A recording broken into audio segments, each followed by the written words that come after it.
So how can we help health workers to also heal their own stories and be more able to have a more fulfilling job in as you did when you transformed yourself in your journey so that you could help better? Key workers, I've worked with some of the best midwives and the best nurses as I was going through my journey.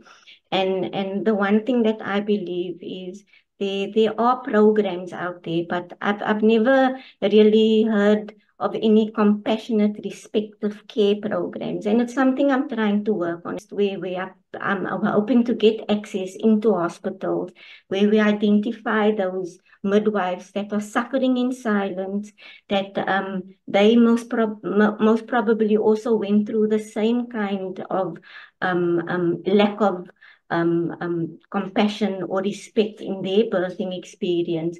We don't know what is going on in their households, what their circumstances are.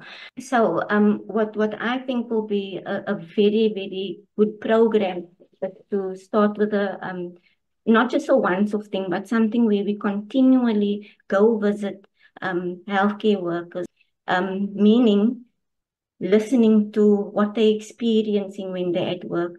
Is it maybe that when they see a mom in labor, does it remind them of the support they didn't receive in care?